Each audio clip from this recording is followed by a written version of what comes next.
Hello everyone, welcome to the channel of KV Teachers Guild. Students, today in this video we are going to do a quiz of class 6th civics first chapter Understanding Diversity. ये chapter NCERT से मैं आपको पढ़ा चुकी हूँ। 3 parts में हमने previous videos में इसको कवर किया था। तो चलिए अभी एक टेस्ट ले लेते हैं, देखते हैं कि चैप्टर को आपने कितने अच्छे से समझा है, कितने क्वेश्चन के आंसर्स आप कर पाते हैं। अगर आप नए हैं चैनल पर तो सब्सक्राइब कर लीजिए, बेल आइकन को प्रेस कर लीजिए, जिससे कि नेक्स्ट टाइम जो आपकी वर्कशीट या फिर क्विज की वीडियो आती है उनको आप मिस ना करें। Okay, first question is which is the major product grown in Kerala. Kerala में कौन सा प्रोडक्ट मेजरली ग्रो किया जाता है जिसके लिए केरला फेमस भी है। आपके ऑप्शंस हैं ए वुल ऊन, बी स्पाइसेस मसाले, या फिर सी वीट गेहूँ। जो भी आपको लगता है क्विज करने का तरीका आपको पता होगा। अपने पास कॉपी रखिए, लिखिए आंसर 1 ए बी सी, जो भी आपको लगता है करेक्ट आंसर है लिख लीजिए। मैं आपको सभी करेक्ट आंसर्स वीडियो के एंड में बताऊंगी, आप लिखते जाएंगे आंसर 1 2 3 4 5 6। 20 क्वेश्चन हैं क्योंकि चैप्टर काफ़ी लेंदी है आपका। ऑलमोस्ट सभी एरिया जो भी चैप्टर में दिए हुए हैं आपको क्विज में कवर्ड मिल जाएंगे। सेकेंड क्वेश्चन है on which source do the people of Ladakh depends for drinking water. Ladakh के जो लोग हैं वो पीने के पानी के लिए किस सोर्स पर डिपेंड करते हैं, पीने का पानी उन्हें कहाँ से मिलता है। आपके ऑप्शंस हैं ए ओशन समुद्र से, बी रिवर कोई नदी है वहाँ पर उससे, या फिर सी मेल्टिंग ऑफ स्नो, जो स्नो है उसको पिघला के उस पर डिपेंडेंट वो रहते हैं। लद्दाख में लद्दाख के जो लोग हैं वो ड्रिंकिंग पानी, पीने का जो पानी है ड्रिंकिंग वाटर के लिए किस सोर्स के ऊपर डिपेंडेंट है, oceans, river, melting of snow. Next question, which union territory और स्टेट प्रोड्यूस द पश्मीना वुल। कौन से स्टेट में या कौन सी यूनियन टेरिटरी में, ये इसलिए डाला है क्योंकि वो अभी यूनियन टेरिटरी बन गई है, पहले स्टेट था एक, आप जानते होंगे आर्टिकल 370 में जो स्टेट की हम लोग बात कर रहे हैं उसको हटा के 2 यूनियन टेरिटरीज में उसको डिवाइड कर दिया है। खैर, कहाँ पर पश्मीना वुल प्रोड्यूस की जाती है, ध्यान रखिएगा, प्रोड्यूस अलग जगह की जाती है और उससे जो शॉल बनाए जाते हैं, फिर जो कपड़े बनाए जाते हैं वो अलग जगह है। ओके, प्रोडक्शन की बात यहाँ पर पूछी हुई है। आपके ऑप्शंस हैं A Ladakh, B Delhi, C Jammu and Kashmir. Pashmina wool कहाँ पर प्रोड्यूस की जाती है, Ladakh, Delhi, Jammu and Kashmir. Okay, Pashmina shawls are woven in. Pashmina shawl को वीव कहाँ किया जाता है, बुना कहाँ जाता है।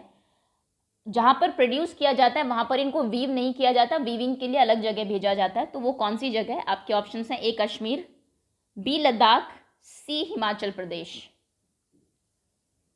पश्मीना शॉल जो कि बहुत कॉस्टली भी होते हैं, आपने चैप्टर में पढ़ा था, हाई प्राइस उनके होते हैं, बहुत गर्म भी होते हैं, 4 to 5 स्वेटर जितनी वार्मथ उनके अंदर होती है, और बहुत ही लाइट होते हैं, बहुत ही हल्के होते हैं। वो वीव कहाँ किए जाते हैं, कश्मीर में, लद्दाख में, या फिर हिमाचल प्रदेश में। Next question, to which caste समीर 2 बिलोंग। समीर 2 एंड समीर 1 दो बच्चों की स्टोरी आपको दी हुई है, और ये क्वेश्चन जनरली एग्जाम में आता है कि दोनों में आपको डिफरेंसेस बताने होते हैं, दोनों के लाइफ स्टाइल में, दोनों किस तरीके से डाइवर्स है, एक दूसरे से डिफरेंट है। रिलीजन उनके अलग थे, काम वो अलग करते थे, दोनों ही जो बच्चे थे, जो फैमिली बैकग्राउंड था वो बिल्कुल अलग था, तो लैंग्वेज जो वो बोलते थे वो बिल्कुल अलग थी। ओके, तो ये कुछ डिफरेंसेस आपको पता होने चाहिए दोनों के बारे में। तो समीर 2 बताइए किस कास्ट से बिलोंग करता था। आपके ऑप्शंस हैं मुस्लिम, हिंदू या सिख। समीर 2 मुस्लिम था, हिंदू था, या फिर सिख था। Next question, Ladakh is also called. Ladakh को और क्या कहा जाता है। आपके ऑप्शंस हैं A cold desert, B little Tibet, या फिर C both A and B. Ladakh को कोल्ड डेजर्ट, ठंडा रेगिस्तान, लिटिल तिब्बत छोटा तिब्बत, या फिर बोथ ए एंड बी दोनों ही कहा जाता है।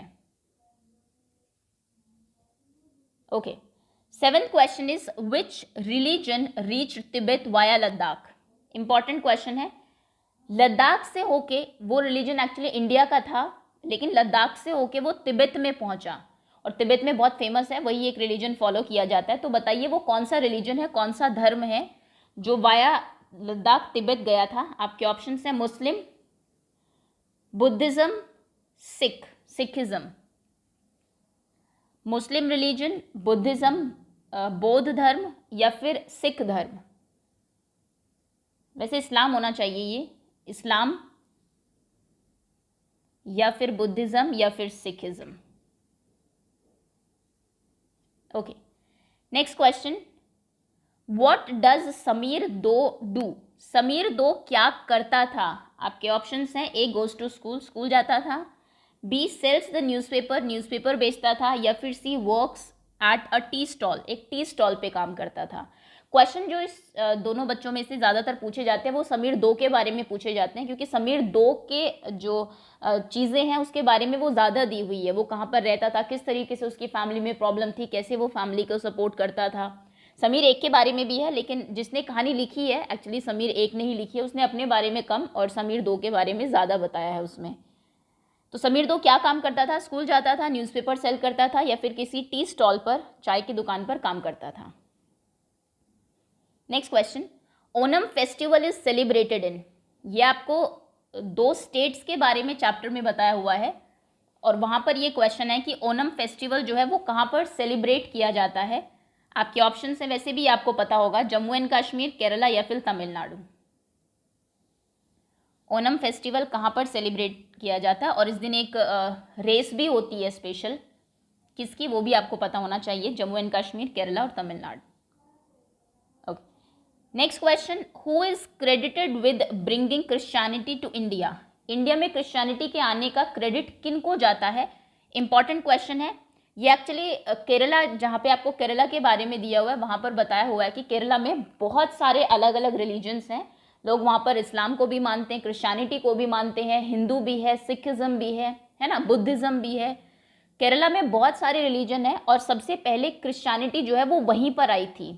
कौन थे वो? जीसस क्राइस्ट के एक्चुअली जो धर्म को फैलाने वाले थे, जीसस क्राइस्ट के टाइम पर ही, कई सौ साल पहले तब वो आए थे वहाँ पर। नाम क्या था उनका? आपके ऑप्शंस हैं, A saint Thomas, B Jesus Christ, C John Keats. India में क्रिश्चियनिटी कौन लेके आया था? जिन्होंने क्रिश्चियनिटी को क्रिश्चियन जो धर्म है, जो ईसाई धर्म है, उसको इंट्रोड्यूस कराया था सबसे पहले आके? Saint Thomas, Jesus Christ, John Keats. Okay, next question, who wrote the travelogue in which he describe the life of Muslims and said that they were the highly respected community? वो कौन है जिसने travelogue लिखा था, अपना यात्रा वृतांत लिखा था, पूरा जो ट्रैवल में जो भी चीज़ें उसने देखी, और उन्होंने मुस्लिम की लाइफ को डिस्क्राइब किया था इंडिया में, कि इंडिया में जो मुस्लिम्स की लाइफ है वो बहुत, जो मुस्लिम कम्युनिटी है वो बहुत हाईली रिस्पेक्टेड थी, बहुत इज्जत उसकी की जाती थी। उस राइटर का नाम लिखिए। आपके ऑप्शंस हैं, ए अल-बिरूनी, बी कैप्टन हॉकिंस, सी इब्न बतूता। और ये किस कंट्री से आए थे वो भी आपको पता होना चाहिए। कौन वो ट्रैवलर थे जो इंडिया आए थे और उन्होंने ये सब लिखा था? अल-बिरूनी, कैप्टन हॉकिंस, इब्न बतूता। सारे क्वेश्चंस आपके चैप्टर से, अगर आपने चैप्टर अच्छे से पढ़ा है, आई एम श्योर आपको सभी क्वेश्चन के आंसर्स आते होंगे। Who discovered the sea route to India from Europe? Europe से इंडिया का जो सी रूट है, समुद्र के रास्ते कैसे आएंगे, वो किसने डिस्कवर किया था? आपके ऑप्शंस हैं, A Vasco da Gama, B saint Thomas, C general Dyer. तीनों ही लोगों का जिक्र आपके चैप्टर में अलग अलग उससे है। ऑल्दो वास्को डी गामा सबसे पहले इंडिया आए थे सी रूट के थ्रू, उससे पहले बहुत बाकी देशों से भी आ चुके थे, लेकिन वो लैंड रूट से आते थे, ज़मीन से चल के आते थे। पहली बार जो समुद्र से आए थे वो कौन थे? Vasco da Gama, saint Thomas and general Dyer. और ये किस कंट्री के थे ये भी आपको पता होना चाहिए। चलिए मैं बता देती हूँ, ये पुर्तगाल से थे, पोर्चुगीज थे।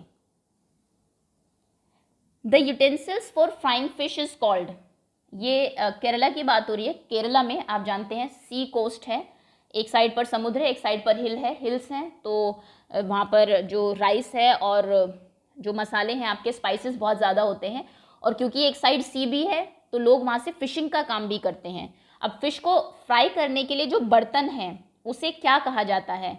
आप इसका नाम दिया हुआ है स्पेशली आपके चैप्टर में, फ्राई करने का जो पॉट है। आपके ऑप्शंस हैं, चीना वाला, फ्राई पैन, चीना चट्टी।